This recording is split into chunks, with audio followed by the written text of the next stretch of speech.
예수님이 부활하셨습니다. 전 세계가 지난주 부활절을 기념했죠. 그런데 예수님은 부활하시자마자 하늘로 올라가지 않으셨습니다. 40일 동안 이 땅에 머무셨습니다. 그리고 한 가지만 계속 얘기하셨습니다. 얼마나 중요하면 40일 동안 떠나지 않고 반복해서 그것만 얘기하셨습니다. 그게 저와 여러분이 오늘 듣게 될 본문의 말씀에 기록되어 있습니다. 그 주제는 하나님의 나라입니다. 3절 같이 한번 읽어보죠. 시작. 그가 고난받으신 후에 또한 그들에게 확실한 많은 증거로 친히 살아계심을 나타내사 40일 동안 그들에게 보이시며 하나님 나라의 일을 말씀하셨습니다. 오늘 짧은 귀절에는 예수님의 생애가 농축되어 있습니다. 첫 번째, 그가 고난받으신 후에. 두 번째, 친히 살아계심을 나타내사 부활이죠. 그리고 40일 동안 하나님 나라에 관한 계속 말씀만 전하셨다. 이 세 가지를 어떤 나에게 유익이 있고 의미가 있는가를 전해드리도록 하겠습니다. 그가 고난받으신 후에 예수님의 죽음을 상징하죠. 자, 앞에 십자가 보세요. 대구에서 제일 큰 십자가라고 그래요. 자, 예수님이 십자가에서 돌아가셨어요. 많은 분들은 아유 불쌍하신 우리 예수님 돌아가셨구나 이렇게 좀 센치하게 생각하고 그것 자체에서 이렇게 의미를 찾는데 그게 아니죠. 예수가 십자가에서 죽으신 것이 나에게 어떤 의미인가를 아는 것이 진리를 깨닫는 거고, 그 진리를 하면 굉장히 자유해지고 굉장한 감동이 밀려오는 게 십자가입니다. 그래서 교회마다 십자가를 걸어놓고 있는 것이죠. 자, 예수님이 십자가에서 돌아가셨어요. 성경에 보니까 다 이루었다 엘리 엘리 라마 사박다니 하면서 영원히 떠나가시더라. 마태복음 27장 50절이죠. 자, 예수님이 영원히 빠져나갔어요. 어디로 가셨어요? 그 3일 있다 또 부활하셨어요. 3일 동안 어디서 뭐 하셨나를 우리가 아는 것이 십자가를 정확히 아는 것이고, 그것을 알 때에 진정한 진리를 깨닫습니다. 그리고 십자가를 볼 때 감동이 밀려오기 시작하는 거예요. 자, 예수님이 십자가에서 죽으시고 떠나셔서 어디 가서 뭐 하셨는가요? 이번 특세 기간 동안 성금요일 날 제가 말씀을 전했죠. 이번 주제는 히브리서 가지고 제가 일주일을 특세 설교를 했는데요. 히브리서 9장이 예수님이 빠져나가서 사흘 동안 어디서 무엇을 했는가를 자세히 설명해 줍니다. 히브리서 9장 11절 12절입니다. 읽어보죠. 그리스도께서는 장래 좋은 일에 대제사장으로 오사. 자, 예수님은 이 땅에 어린 양으로 오셨어요. 인자로 오셨어요. 왕으로 오셨어요. 그런데 여기에는 장래 좋은 일에 대제사장으로 오사 그랬어요. 한번 따라할까요? 대제사장 예수님. 대제사장은 뭐 하는 직업입니까? 그렇죠. 이스라엘 백성을 대신해서 하나님 앞에 나가 속죄의 제사를 드리는 직분입니다. 구약시대 때는 여러분처럼 이렇게 예배를 못 드렸어요. 이스라엘 백성들은 성소에 못 들어옵니다. 휘장이 딱 쳐져 있고 1년에 한 번 대제사장, 제사장들 중에도 딱 한 명만 딱 한 번 하나님을 대면할 수 있는데 그냥 못 들어갑니다. 온 몸을 피로 바르고 들어가요. 본인의 죄를 덮기 위해서. 그리고 이스라엘 백성들의 죄 해결을 위해서 큰 그릇에다가 그 제물로 바친 소의 피를 한가득 들고 들어가서 휘장을 걷고 들어가 이제 여기 오늘날 가면 요 정도 되죠. 요 강대상 휘장이 쳐져 있는 곳에 혼자 들어갑니다. 그리고 들어가자마자 이런 언약궤가 있는데 거기에다가 피를 쏟아야 됩니다. 그리고 하나님께 두 손을 벌리고 하나님 이 피를 받으시고 우리의 죄, 이스라엘의 죄를 용서해 주세요. 이렇게 간청을 합니다. 그때 하나님이 받으시면 대제사장이 살아나왔어요. 받지 않으시면 대제사장이 그 자리에서 죽습니다. 그래서 대제사장들은 방울을 달고 들어갔어요. 그래서 밖에서 방울 소리가 들리면 아이고, 하나님이 우리 대제사장의 기도를 받으시고 우리를 용서하셨구나, 막 축제가 벌어집니다. 근데 들어간 대제사장이 방울 소리가 안 들리면 온 백성이 통곡하고 옷을 찢기 시작하는 거죠. 우리의 죄가 이번엔 용서가 안 됐구나. 그러면서 이제 죽은 대제사장의 시체를 갈고리로 꾹 끄집어내서 장사를 지내는 그런 배경의 직분이 대제사장이에요. 예수님이 그 일을 하러 오셨어요. 그리고 12절에 이 일을 하신 거죠. 염소와 송아지의 피로 하지 아니하고 오직 자기 피로 영원한 속죄를 이루사 단번에 성소에 들어가셨습니다. 따라서 영원한 속죄를 위하여 성소로 들어가셨다.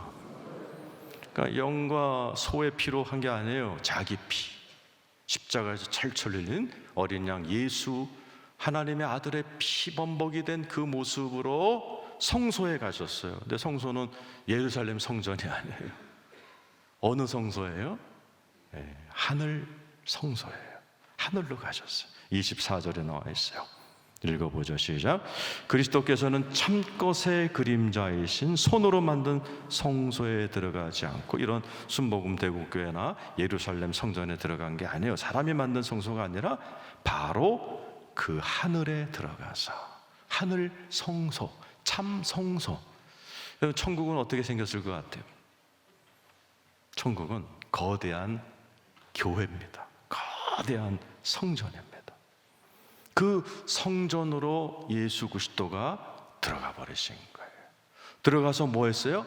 하나님 앞에 나타나셔서 대지장으로서 저와 여러분의 죄를 해결하려고 들어가신 거예요. 대지장이 들어갈 땐 가슴팍에다가 12지파 이름을 다 써갖고 들어갑니다.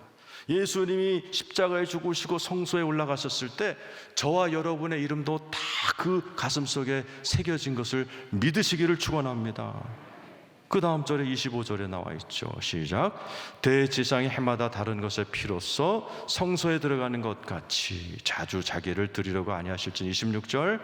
그리하면 그가 세상을 창조할 때부터 자주 고난을 받았어야 할 것이로되 이제 자기를 단번에 제물로 드려 죄를 없이 하시려고 세상 끝에 나타나셔.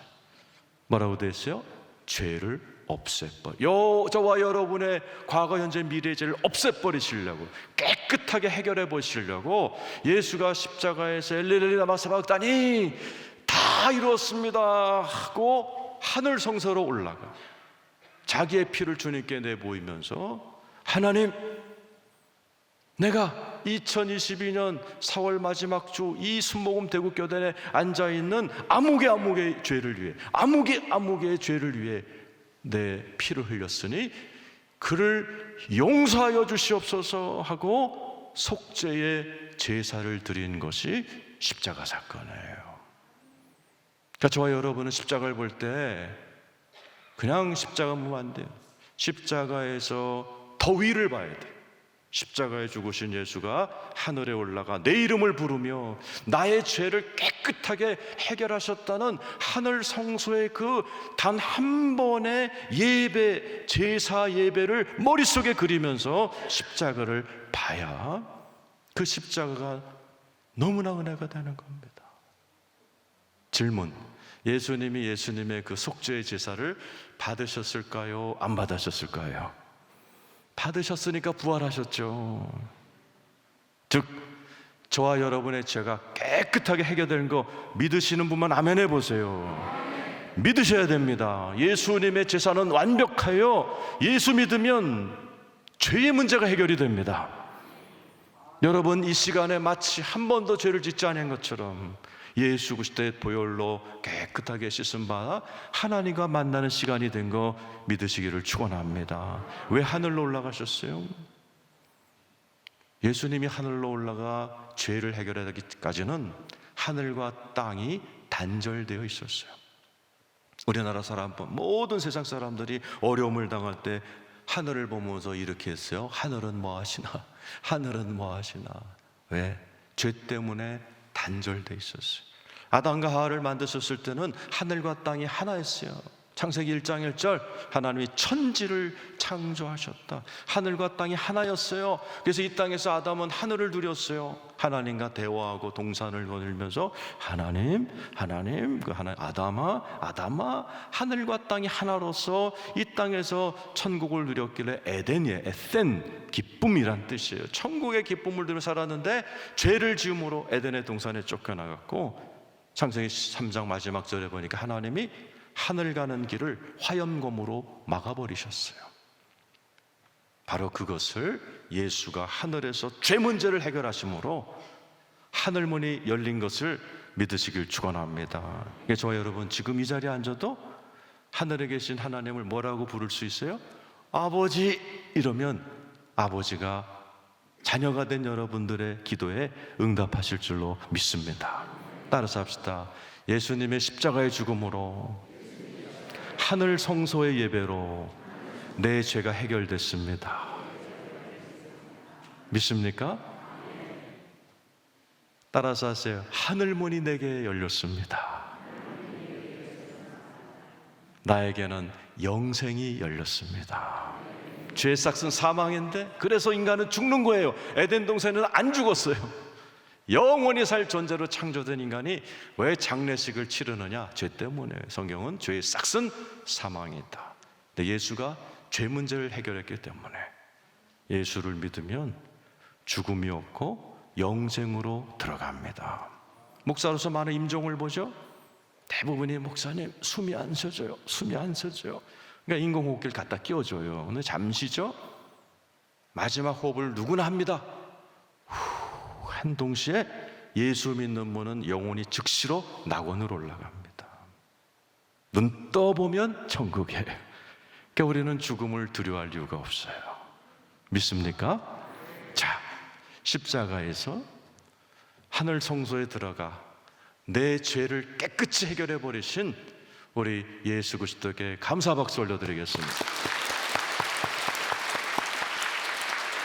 자, 근데 오늘 본문 3절에 보면 살아나셨어요. 3절에 보면 고난받으신 또한 그들에게 확실한 증거로 치니 살아나셨다. 여러분, 이 부활을 십자가 연결해서 사셔야 돼요. 예수님이 대제사장으로서 하늘 성소에 올라가서 그 자기의 피범벅이 된 몸으로 죄를 해결해 주셨어요. 그래서 마치 대제사장이 방울 달고 들어갔을 때 그 속죄를 받으셨으면 살아나오듯이 예수님이 부활하신 거예요. 3일 동안에 그 속죄 제사를 마치고 베드로 전서 3장 19절은 또 지옥도 가셨어요. 지옥도 가셔서 복음을 전했던 기록이 나와 있어요. 예수님이 하늘 성소에서 나와서 이 땅에서 마치 대제사장이 모든 이스라엘 백성들이 기다리는 우리 대제사장이 방울 소리가 들린다. 딸랑딸랑 나오시네. 그러면 모든 백성들이 기다려요. 뭘 기다리느냐? 메시지를 기다립니다. 1년에 한 번 성소에 들어가면 속죄를 하는 게 첫 번째고, 두 번째, 속죄를 받으면 하나님이 대제사장에게 메시지를 줬어요. 그러면 모든 백성들이 그 메시지에 귀를 기울이고 메시지가 끝나면 아멘, 그대로 살겠습니다 하고 축제를 벌이곤 했었어요. 자, 예수님이 십자가에서 올라가서 하늘 성소에서 제사 지냈고 받으셨고 하늘 성막에서 내려오셨어요. 제자들이 다 기다리고 있을 때 예수 그리스도의 메시지가 선포됩니다. 메시지의 제목 하나님 나라예요. 3절에 나와 있어요. 자, 40일 동안 그들에게 보이시며 하나님 나라의 일을 말씀하시니라. 오늘 설교의 제목이 하나님 나라예요. 하나님 나라, 천국이죠. 우리 주님이 선포하시는 거예요. 하나님 나라가 시작됐다라는 거예요. 선포해버리죠. 새로운 정부가 시작됐다. 온 우주의 정부가 시작이 됐다. 그리고 내게 모든 권세가 주어졌다라는 것을 왕으로 즉위식을 해버린 거예요. 부활은 단순한 죽었다 살아나는 정도가 아니에요. 온 우주의 왕으로 예수님이 등극하신 날이 부활의 날이에요. 마태복음 28장 18절 읽어보죠. 시작. 예수께서 나와 말씀하여 이르시기를 하늘과 땅의 모든 권세를 내게 주셨다. 여태까지 누가 갖고 있었어요? 사탄. 사단이 모든 권세를 가지고 이 세상을 다 엉망진창 만들어 놨어요. 가정은 가정대로 다 싸움판, 개판, 오둠판 되게 만들어 놨고, 이 세상은 양육강식, 잔인하고 비정한 세상으로 다 만들어 놨어요. 근데 예수가 부활하면서 사탄의 정권 끝, 이제 새로운 정부가 시작됐다. 그 정부의 이름은 하나님 나라다. 마치 문재인 정부가 5년 동안 일을 하다가 물러나요. 저 윤석열 당선인이 모든 권세를 다 받고 있어요. 그러니까 모든 게 바뀌죠. 권력의 상징인 청와대가 없어지고 새로운 집무실이 생기고, 여가부 같은 부서가 사라지고 새로운 부서가 나타나고, 문재인 정부 때 그렇게 핍박받던 사람들이 그냥 새로운 정부의 장관으로 올라가 버리는 천지개벽할 일들이 일어나는 것처럼 5년짜리 정권도 이렇게 세상이 뒤바뀌지만 예수님은 5년이 아니라 5억 년이 아니라 영원한 왕이 되셨습니다. 윤석열 정부가 나는 5년 동안 이렇게 만들겠다고 공약을 했어요. 예수님도 나는 이렇게 만들어버리겠다. 이사야 11장 9절입니다. 읽어보죠. 시작. 내 거룩한 산 모든 곳에서 해됨도 없고 상함도 없을 것이니 이는 물이 바다를 덮은 같이 여호와를 아는 지식이 세상에 충만할 것이다. 바다 가보셨어요? 물로 도배를 해놨죠. 이것처럼 온 세상이 나를 아는 지식으로 꽉 찬다. 너네 가족 지금 신주단지 모시고 예수 믿는 너 핍박하지? 걱정하지 마. 내가 어떤 방법을 동원해서 니네 집 온 식구가 예배드리게 하는 날이 올 거다. 여러분 출근했는데 사장님이 불교 집안이고 이 직원이 100명 있는데 2-3명밖에 예수 안 믿는다. 걱정하지 마세요. 예수 그리스도께서 작정을 하셨어요. 니네 직장에서 나를 예배하고 나에 대한 성경 공부로 꽉 찬 날이 오게 될 것이다. 그러니까 하나님이 작정을 해버리신 거예요. 고린도전서 15장 28절에도 얘기해놔서 시작. 만물을 그에게 복종하실 때에는 아들 자신도 그때 만물을 자기에게 복종하신 이에게 복종하게 되리니 이는 하나님이 만유의 주로서 만유 안에 계시리. 만유가 뭐예요? 에브리띵입니다. 여러분 마음에, 여러분의 가정에, 자녀들에게, 일터의 인생 모든 곳에 우리 주님이 그 자리에 앉아버리기로 작정을 해버리신 거예요. 여러분의 가정, 여러분 생각할 때 아유 이 왕불교 집안 이거 어떻게 여기서 우리 가정 예배 드릴 수 있을까? 살아생전에 노 프라브럼 예수께서 하실 겁니다. 저도 우리 할머니가 절졌어요. 우리 엄마 보살이었어요. 내가 목사가 된 줄 누가 알았어요?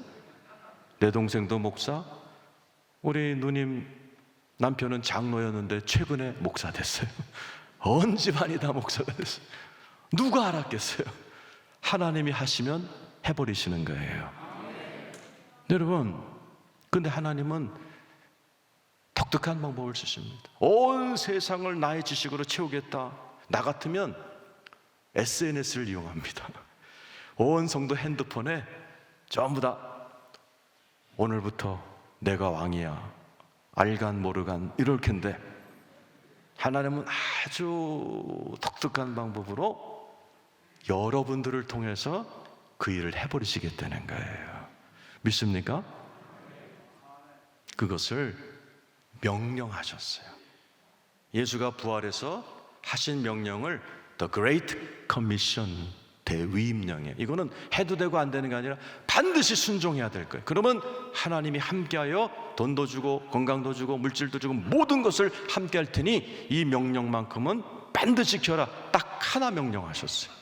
그걸 The Great Commission, 대위임령, 가장 큰 명령이라고 얘기합니다. 여러분이 하고 계신가 안 계신가 한번 읽어보죠. 마태복음 28장 19절 20절입니다. 읽어보세요. 시작. 그러므로 너희는 가서 모든 민족을 제자로 삼아 아버지와 아들과 성령의 이름으로 세례를 베풀고 내가 너에게 분부한 모든 것을 가르쳐 지키게 하라. 볼지어다 내가 세상 끝날까지 너희와 항상 함께 있으리라. 지금 여러분 가운데 예수 믿는데 하나님이 항상 나와 함께 계신 게 안 느껴져요 이러면은 앞에 걸 하고 있나 안 하고는 보면 돼요. 19절에 뭐라고 됐어요? 모든 민족을 제자로 삼아라 해요. 아프리카 가라는 게 아니에요. 네 가족부터 하라는 거죠.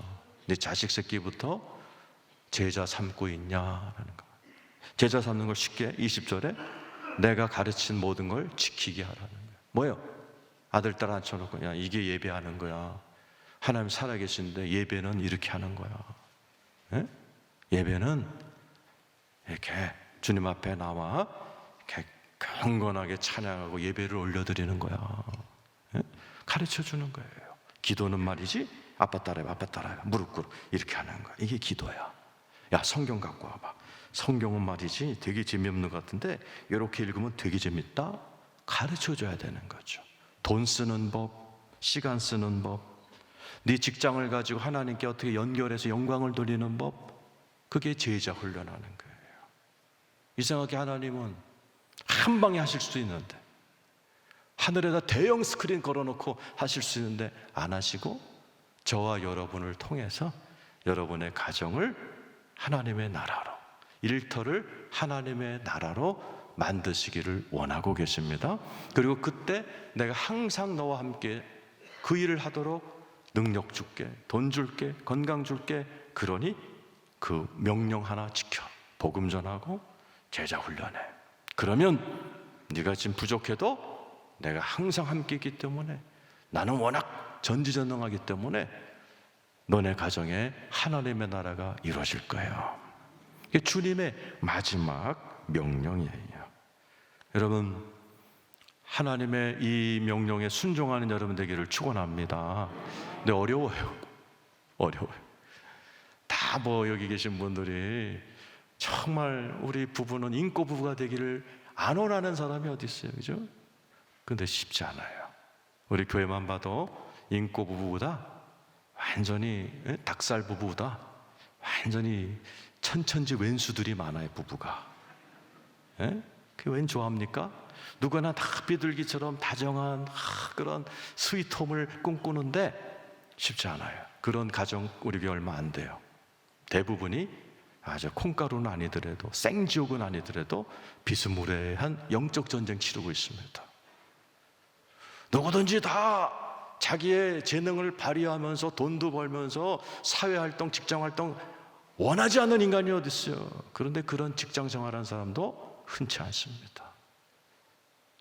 하나님의 나라, 천국 같은 인생은요, 인간의 힘으로 죽었다 깨어나도 안 됩니다. 하나님이 딱 써놨어요. 그래서 성경에 성령 받아라 이렇게 쓴 거예요. 4절 5절 읽어보죠. 시작. 사도와 함께 모이사 그들에게 분부하여 이르시되 예루살렘을 떠나지 말고 내게서 들은 바 아버지께서 약속하신 것을 기다려. 아버지 약속하신 것, 이건 제가 시간이 걸리기 때문에 나중에 얘기하겠죠. 이건 오순절 용어입니다. 6월절날 예수가 십자가 졌고 이스라엘 사람들 6월절날 가정에서 놀이를 해요. 우리 추석 때 윷놀이 하듯이 맞자 가지고 게임을 합니다. 그 게임의 하이라이트가 세마포에 쌓인 찢겨진 떡이에요. 예수님의 찢겨진 몸을 상징하는 것을 가정에 숨겨놔요. 그 애들 뭐 찾아 그러면 애들이 찾아갖고 맞자 이 떡 이름을 얘기하면서 올 때 아버지가 머리를 쓰다듬어줘요. 네가 세마포에 쌓인 찢겨진 떡을 네가 찾았네? 이건 세마포에 쌓인 찢겨진 예수를 네가 발견했네? 이런 뜻이죠. 그러면 50일 있다 오순절날 선물 줄 거 약속찜, 이게 아버지 약속한 것이에요. 성령이에요, 성령. 그래서 오순절날 성령이 임했을 때 베드로가 우리가 선물을 받았다 이렇게 표현하는 거죠. 그러니까 이방인들을 위해서 5절에 그것은 성령이다 설명하셨어요. 읽어보시죠. 시작. 요한은 물로 세례를 베풀었으나 너희는 몇 날이 못되어 성령으로 세례를 받으리라. 성령 받아야 너네들 가정, 네 인생이 천국 되는 거다. 네 힘 갖고 안 돼. 스가랴 4장 6절에 써 있죠. 읽어보죠. 시작. 그가 내게 대답하여 이르되 여호와께서 스룹바벨에게 하신 말씀이 이러하니라. 만군의 여호와께서 말씀하시되 이는 힘으로 되지 않고 능력으로 되지 않고 오직 나의 영으로 된다. 스룹바벨이 누구예요? 총독입니다. 이번에 대구시장 또 뽑고 있죠. 시장 정도 되려면 좀 뭐 고시도 패스하고, 이번에 다 후보 나온 사람 보니까 다 고시 출신들이에요. 다 뭐 이런 그런 똑똑한 스룹바벨이 시장이 됐어요. 예루살렘 시장이 됐는데 성벽을 건축하라고 그랬는데 16년 동안 못합니다.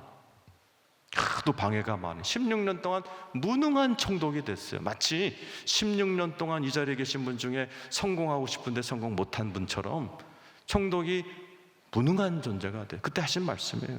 예, 이는 힘으로 안 돼. 힘, 개인의 힘이에요. 두 번째, 4장 6절에 능력으로 되지 않고, 이거는 네트워킹이에요. 인맥. 여러분 백 맞잖아요. 그 백. 그런 것도 안 돼. 네 힘도 안 되고 네가 아는 인맥의 힘도 안 돼. 오직 나의 영, 성령으로만 가능한 것이 하나님의 나라 세우기입니다. 여러분 가운데도 똑똑한 분 많죠. 그런데 왜 천국이 안 돼요? 그래서 가정에서 맨날 싸워요? 힘이 없고 능력이 없어서가 아니에요. 여러분 얼마나 인맥이 많아요. 하나님의 능력의 도움을 받지 못해서 그런 거예요. 우리 주님이 사도행전 1장 8절에 이렇게 얘기했어요. 읽어보죠. 시작. 오직 성령이 너에게 마시면 너희가 권능 받고 예루살렘과 온 유대와 사마리아 땅끝까지 이르러 내 증인이 되라. 오늘날 버전으로 하면 뭐예요? 네 가정에서, 일터에서, 인생에서 증인이 될 거야. 네, 조건, 오직 성령이 너에게 임하시면. 성령이 돼야 너 보고 사람들이 야, 아이고 아무개 팀장, 김 팀장은 말이지 내가 보니까 아이고 천국을 사는 것 같아. 하나님이 계시긴 계셔. 대단하네. 이런 말을 듣는 사람이 증인이에요. 근데 오직 성령이 너에게 마시면 너희가 권능을 받을 거예요. 질문 해드려요. 순복음 대구교인들, 자, 성령 받으신 분 아멘 해보세요. 두 번째 질문, 나는 지금 우리 가정과 일터가 천국이다. 자신 있게 말할 분 아멘 해보세요. 많죠? 제가 이런 질문하면 많은 분이 그래요. 아, 목사님 저 성령 받았어요. 나 옛날에 방언 받았어요. 막 한수하면 병 났고요. 막 대단했어요. 막 내가 가면 구역이 막 으쌰으쌰 막 천국도 가 입신하고 난리가 났었어요. 우리 성도들이 그런 분이 많아요. 그리고요, 아유 복 받아서 먹고 살만해요. 하나님의 나라는 먹고 사는 게 아니에요. 제가 자동차 딜러를 만나서 이렇게 자동차 사는 문제를 한번 얘기한 적이 있어요. 그 딜러가 재밌는데, 목사님 우리나라에요 고급 차는요 다 조폭 애들이 탑니다. 그러는 먹고 사는 건 조폭들도 잘 먹고 살아요. 근데 걔네들이 못하는 게 하나님의 나라예요. 로마서 14장 17절입니다. 읽어보세요. 시작. 하나님의 나라는 먹는 것과 먹고 사는 게 아니라니까요. 오직 성령 안에는 의, 평강, 희락. 의가 뭐예요? 죄의 반대죠. 만약 여러분이 먹고 사는데 여러분 집에 예수 안 믿고 교회 안 나오는 죄인이 있다면 하나님의 나라 아직 이루어진 게 아니에요. 의인으로서 내가 거룩하게 살아가지 못한다. 미안하지만 가정천국은 아직 아닙니다. 평강이 있는가? 희락, 이게 에덴이죠. 에덴. 원래 인간이 살게끔 창조된 기쁨, 우리 가정에 이게 있는가? 확실하게 있는가? 난 그게 증인인가? 우리 친구들이 우리 집 왔다 가면 야 니네 집은 말이지 좀 달라. 우리 집 맨날 싸우는데 야 니네 집은 이렇게 정말 이렇게 웃음꽃이 끊이질 않아. 너네 네 마누라 얼굴 보니까 야 아유 그냥 행복으로 터질 것 같더라. 응? 우리 집 사람은 그냥 살로 터질 것 같은데. 응? 부러워. 여러분의 가정에 이루고 있는가 한번 보셔야 된단 말이죠. 저 여러분 가운데는 좀 2% 부족한 분이 계실지 몰라요. 그래서 여러분 가운데도 맞아 우리 집은 다 먹고 살만한데 기쁨이 없어. 우리 집은 먹고 살만한데 우리 아들이 교회를 안 나와. 그에 대한 목마름을 주시는 거예요. 그 목마름이 성령님을 만나는 지름길이에요. 요한복음 7장 37절, 38절, 39절 읽어보죠. 시작. 명절 끝날 곧 큰 날에 예수께서 외쳐 이르시되 누구든지 목마르거든 내게로 와시. 여러분가 목마름이 있다니까요. 목마름이 있습니다. 먹고 산다고 목마름이 없는 게 아니에요. 누구나 다 인간은 천국에서 창조가 되기 때문에 천국을 그리워하게끔 되죠. 마음의 고향이기 때문에 먹고 살만해도 기쁨이 없으면 인간은 막 마약을 하는 거예요. 그래서 가짜 기쁨을 막 맛보려고 그 수많은 연예인들이 그 짓 하잖아요. 왜 그래요? 이 영혼 깊숙한 곳은 고향을 그리워하는, 에덴 동산에서 창조된 인간이기 때문에 우리 DNA는 그 천국을 막 그리워해요. 그 황홀함, 환희, 기쁨, 평강, 이게 이 안에서 막 먹고 살만한데 그게 없다? 마약을 해서라도, 별짓을 다 해서라도 비스무리한 체험을 이 영혼이 막 갈망하고 목말라 한단 말이죠. 38절, 39절 읽어보시죠. 나를 믿는 자는 성경에 이런 것 같이 그 배에서 생수의 강이 흘러나오리라. 생수의 강, 이게 성령이에요. 39절 읽어보세요. 시작. 이는 그를 믿는 자들이 받을 성령. 성령을 생수의 강이라고 표현했어요. 강물은 오늘 내가 보는 강물이 어제의 강물이 아니에요. 여러분이 왕년에 방언 받았다고 해서 그게 다가 아닙니다. 성령은 강과 같아서 흘러가요. 작년에 받았다면 오늘 새로 받으셔야 돼요. 여러분 배에서 새로운 강물이 흘러 넘치기를 원하고 계십니다. 에스겔서는 바다라고 돼 있어요. 어떤 사람은 성령을 발목만큼 받았다, 어떤 사람은 무릎만큼, 어떤 사람 허리만큼, 어떤 사람은 깊은 바닷속에 잠길 것만큼 성령을 체험하며 살고 있다라는 거예요.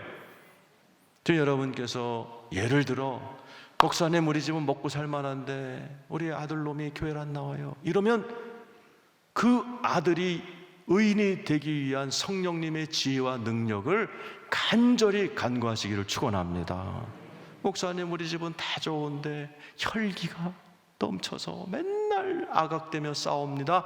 그러면 이 혈기가 떠나갈 때까지 여러분이 성령님을 의지하고 기도하고 부르짖으며 사셔야 성령님의 감동감화, 그렇죠? 수없이 여러분 경험하셨잖아요. 그 집안의 괴물 같은 인간이, 악마 같은 인간이 성령이 한번 탁 터치했더니 10분, 20분 만에 그냥 천사로 바뀌어버리는 간증을 저도 많이 드렸고, 수많은 성도님들이 그런 기적 같은 일이 어떻게 벌어져요? 그렇게 술 한잔하면서 잘해보자 수백 번 협상하고 각서 쓰고 별짓 다 해도 변하지 않던 인간이 성령님이 한번 탁 만져주는 순간에 기적이 일어나는 거예요.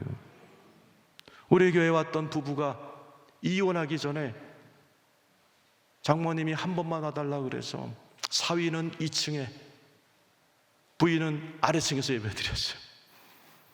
예배를 드리는데 위에서 드렸던 사위가 갑자기 발바닥부터 성령님의 불이 올라오기 시작하더라는 거죠. 예배 가운데 뒤집어져 버려서 나갈 때 둘이 손잡고 가서 애 낳고 잘 살아요. 뭐로 표현하겠어요? 뭐 상담 기법을 받겠어요?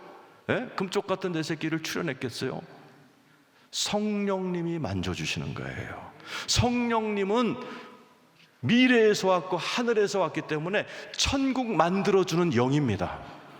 그 성령님을 사모하시길 축원합니다. 간구하시길 축원합니다. 그 성령님은 다양하게 역사하세요. 지적인 분에게는 말씀으로, 지적인 게 별로 아니라 찬양 가운데 역사는 찬양으로, 기도를 좋아하는 기도하다가 성령님의 초자연적인 역사로 사람들이 변하고 바뀌고, 그래서 우리 교회도 생지옥 같던 집안이 지금 천국으로 하하호 다니는 분이 얼마나 많이 계세요.